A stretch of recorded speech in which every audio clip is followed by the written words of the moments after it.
अंतिम निर्देश। वर्धमान स्वामी के शासन में हम सभी विराजते हैं और उनकी यह पावन पीयूष देशना हम सभी के लिए परम उपकारी। अनादिकाल से हमारी आत्मा में जो जन्म, जरा और मृत्यु रूपी रोग लगे, उन रोगों का उपशमन करने वाली कोई परम औषधि है तो वह एकमात्र यह चिन्हवाणी। भव्यात्माओं, ऐसा कहते हैं कि life is all about to making the priorities. मतलब ये जो जीवन है, ये जीवन अपने अपने तरीके से कब, कहाँ, किसको मुख्यता देके हुए जीना, उस पर निर्भर करता। आज तक इंसान बन के कई सारे जीवों ने जीवन यापन किया, पर उनको जीवन की वास्तविकता का और जीवन के आनंद लेने का बोध ही नहीं था। एक मशीन के भांति, तिर्यंच के भांति उन्होंने अपने जीवन को जीना प्रारंभ किया। बचपन से 55 तक पहुँचे, 55 से शमशान तक पहुँचे। पूरा समय बीत गया, पूरी आयु नष्ट हो गई, पर जीव ये अनुभव नहीं कर पाया, जीव ये महसूस नहीं कर पाया कि जीवन में उसे क्या प्राप्त करना था और जीवन में उसे किसके लिए जीवन जीना था, किसको प्रायोरिटी देनी थी, किसको मुख्यता देनी थी, किसके लिए हमें जीवन जीना था, इसका बोध उनके पास नहीं था। भले ही पिछले पुण्य के उदय से उन्हें सच्चे देव, शास्त्र, गुरु का सानिध्य मिला, सन्निधि मिली, सब कुछ मिला, पर फिर भी उनको ये बोध नहीं हुआ कि जीवन जीते समय हमें किसको मुख्य करना है और किसको गौण करना है, किसको प्रधानता देनी है, किसको प्रायोरिटी देनी है और किसको उसे दूर करते हुए आगे बढ़ने का प्रयास कर। और शायद यही भीतर का उसके भ्रम था कि मैं ये करूं कि वो करूं, अब करूं कि कब करूं, कैसे करूं और क्या करूं। पूरा जीवन, पूरा समय व्यक्ति इन्हीं विचारों में, इन्हीं सोच में वह बीताता रहा कि करूं कि नहीं करूं, क्या करना चाहिए। इसका बोध ना होने के कारण में वह जीवन में आज तक कुछ कर नहीं पाए। क्योंकि स्वाभाविक सी बात होती है, माँ जब तक आज भोजन में कौन सी सब्जी बनानी है इसका निर्णय नहीं होता, तब तक भोजन पूर्ण नहीं बनता। जीवन के साथ भी अक्सर सभी के साथ यही होता रहा। हर व्यक्ति ये सोचता तो रहा कि मुझे जीवन को अच्छा करना है, बेहतर करना है, जीवन अच्छा करूं, पर किस निमित्तों से, किन कारणों से जीवन अच्छा होना है, उस पर जीव आज तक विचार नहीं कर पाए। हमें जीवन में किन घटनाओं को, किन व्यक्तियों को प्रधानता देनी थी, किसको मुख्यता देनी थी और किन बातों को, किन कार्यों को हमें गौण करके भूलना था, ये व्यक्ति भूल गया था। और शायद यही उसकी भूल उसे आज तक इस खोटे पंचम काल में लेके आई है और अभी भी उस भूल को वह नहीं सुधार पाएगा तो पक्का है आने वाले समय में भी वह भूल दूसरा कोई आके सुधारने वाला नहीं। एक गहरा चिंतन करने की आवश्यकता है कि हम अपने दिमाग को, अपने बुद्धि को, अपने विवेक को कहाँ लगा रहे हैं। आज तक कभी हमने अपने स्वयं के जीवन के बारे में निर्णय करने के लिए कभी ऐसी हमने सोच बनाई कि हमें सबसे पहले जीवन में क्या करना है? नहीं सोच पाए। और जब तक ये हम निर्णय नहीं कर पाए कि सबसे पहले हमें उठकर क्या करना है, सबसे पहले हमें अपने जीवन के लिए ज़रूरी क्या है, उसका जब तक बोध नहीं है तब तक जीवन मात्र बोझ है। कभी गाड़ी में बैठकर अध्यक्ष जी आप कहीं गए? गाड़ी में बैठकर कभी आप ब्याह जी गए कहीं? कई बार गए होंगे। और जब जाते हैं कहीं कार्य के लिए, कहीं काम के लिए, तो माना कि कभी कभी गाड़ी रिजर्व में भी आती है ना। पेट्रोल समाप्त होने से पहले एक रिजर्व आता है, समझ में आता है कि अब पेट्रोल समाप्त होने वाला। माँ घर में भी गैस पे जब भोजन बनाते हो तब पता चल गया अब गैस थोड़ा सा ही बचा है, पता चलता है कि नहीं? समझदारों को पता चलता है, और नहीं है तो बंद होने के बाद भी पता नहीं चलता। समझदार गृहिणी समझती है कि अब चंद घंटे ही गैस चलने वाली है, फिर अब बंद हो जाएगी। समझदार को रिजर्व गाड़ी का भी समझ में आता है, गाड़ी का नहीं, गैस का नहीं। मोबाइल तो आजकल हर कोई चलाता है, लगभग सभी जीव मोबाइल चलाते हैं। और मोबाइल भी जब जैसे डिस्चार्ज होने वाला होता है, संजू भाई, पहले आवाज़ आती है ना, आखिरी जब 5-10% बैटरी बचती है तब वह संकेत मिलता है कि लो बैटरी, चार्ज कर लो, बैटरी डिस्चार्ज होने वाली है। गाड़ी रिजर्व पे आती है तब भी सिग्नल मिलता है अब रिजर्व पे आई है, गाड़ी में जल्दी से पेट्रोल भर दो। जब गाड़ी रिजर्व पे आती है, मोबाइल बंद होने वाला होता है, गैस बंद होने वाली होती है, तो माँ सबसे पहले कौन सा काम करते हो? जब गाड़ी रिजर्व में आती है, क्या अध्यक्ष जी गाड़ी को लेके घूमने के लिए चले जाते? क्या माँ गैस खत्म होने वाली समझ में आती है तो पहले नहाने के लिए पानी गर्म करते हैं कि पहले कुकर लगा के पहले उतनी ही भोजन की व्यवस्था कर लेते? समझदार व्यक्ति, समझदार माँ ये पक्का निर्णय करती है कि बस अब कुछ घंटे में जाना है तो पहले कम से कम दाल चावल तो बना लो, कुछ बन पाए नहीं बन पाए कुछ तो खाने मिलेगा।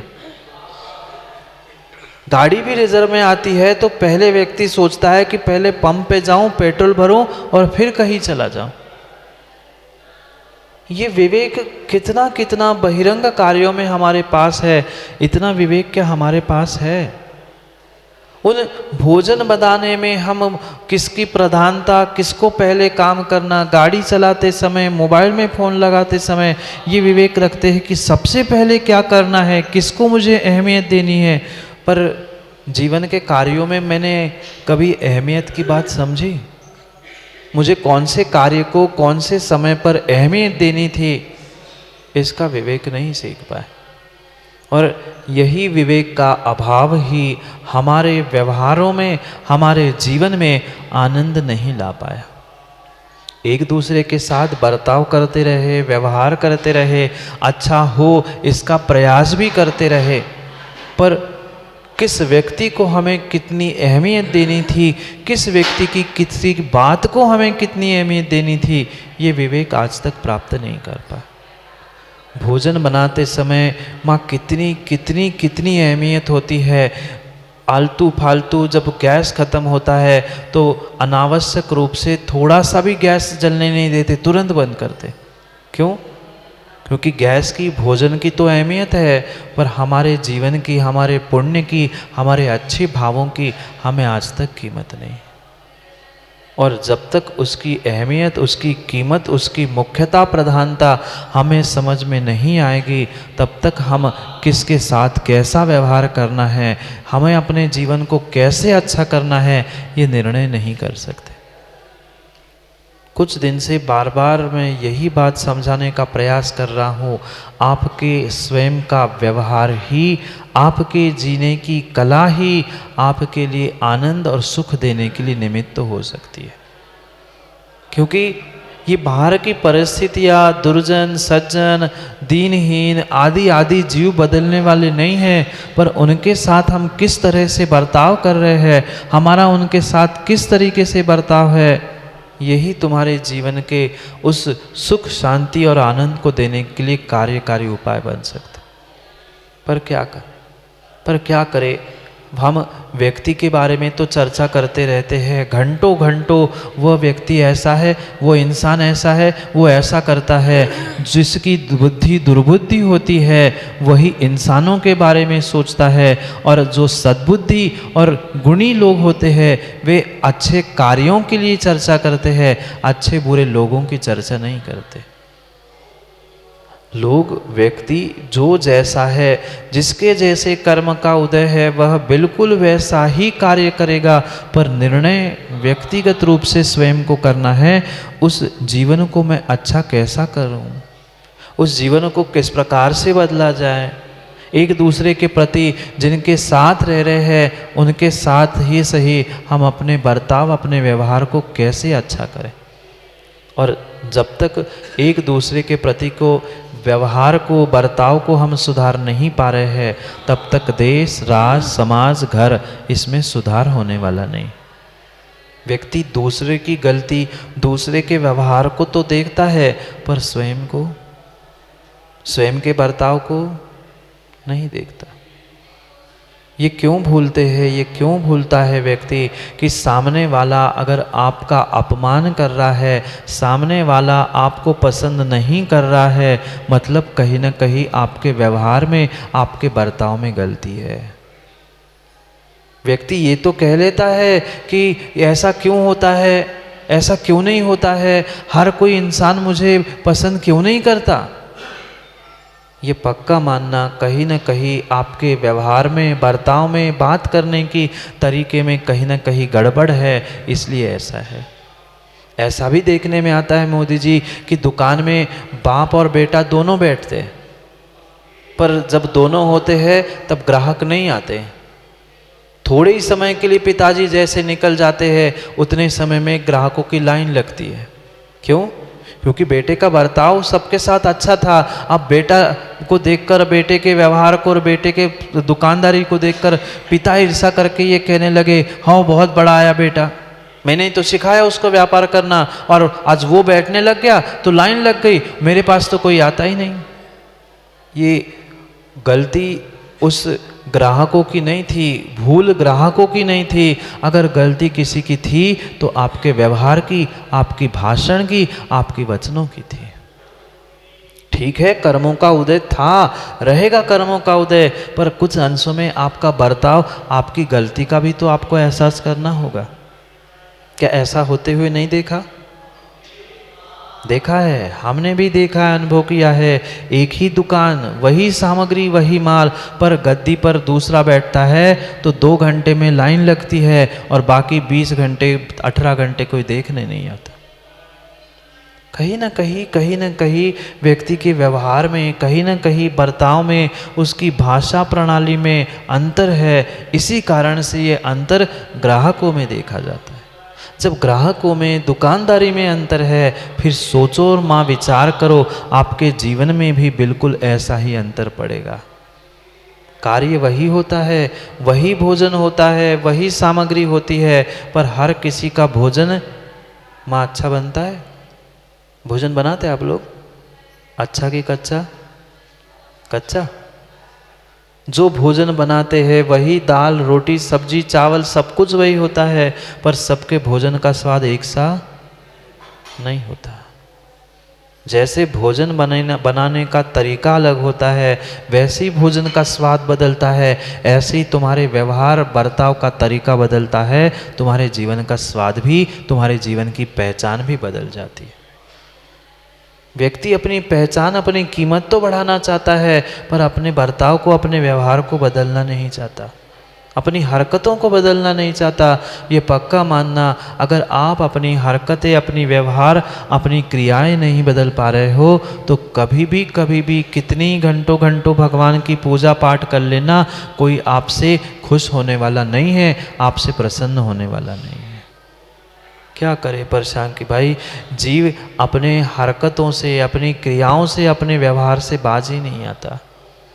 जो एक आदत पड़ चुकी है, उसको जिन क्रियाओं में आनंद आता है, वह वही करने में पुनः उसी में आनंद लेना चाहता है। और फिर आके पूछता भी है कि महाराज जी क्या करें, हम तो सबके लिए अच्छा करना चाहते हैं, करते भी है, पर हमारे लिए यश क्यों नहीं मिलता, लोग प्रशंसा क्यों नहीं करते?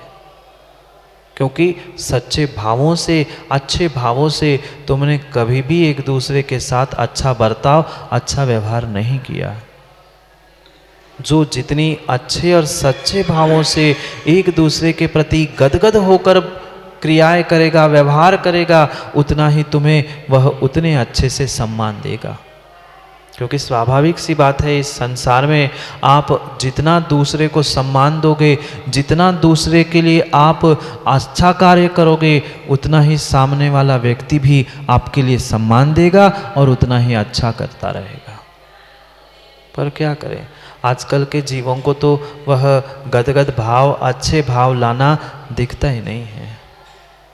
ना सभी जीवों के प्रति वो मैत्री के भाव रख पा रहे हैं, ना दीनहीन जीवों के प्रति आज तक उसने कभी करुणा का व्यवहार किया, करुणा स्रोत बहाने का प्रयास किया। और दुर्जनों को देख के क्या, वो तो सज्जनों को देख के भी क्षोभ को प्राप्त होता है।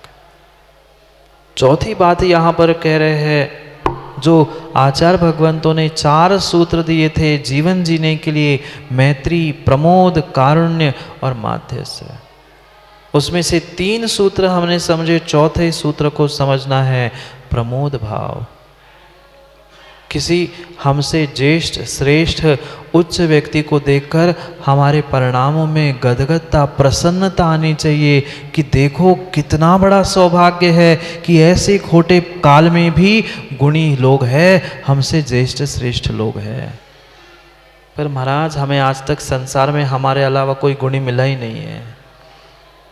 यही तो सबसे बड़ा तुम्हारा दुर्गुण था कि तुम्हें संसार में कोई गुणी दिख नहीं रहा है।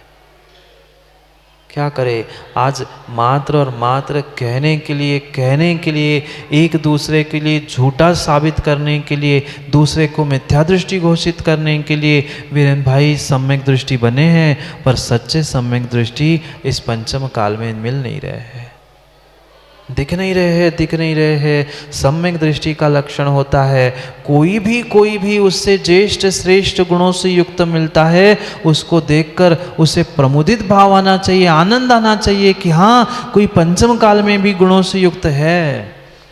ऐसे खोटे काल में भी भगवान की पूजा करने वाला कोई है, ऐसे खोटे काल में भी सच्चे देवशास्त्र गुरु का मार्ग बताने वाला है, पर आज तक मिला नहीं मिला। सच्चा गुरु भी मिलने के बाद ब्याजी हमारी आंखें नहीं खुल पाई। क्या करें, आंखें इसलिए नहीं खुल पाई क्योंकि हमारा दिमाग नहीं खुला था। ये पक्का है, अगर दिमाग खुला नहीं है, सोच खुली नहीं है, तो आंखें खुली रहे, इस पर सब कुछ खुला रहे, कुछ काम का नहीं है। दिमाग खुला रखो, खाली नहीं। आज के जीवों का दिमाग खाली हो गया है खुला करने की जगह। दिमाग को खुला कर दो, दिमाग को खुला रख दो, अपनी सोच को खुली कर दो, खाली नहीं करना था।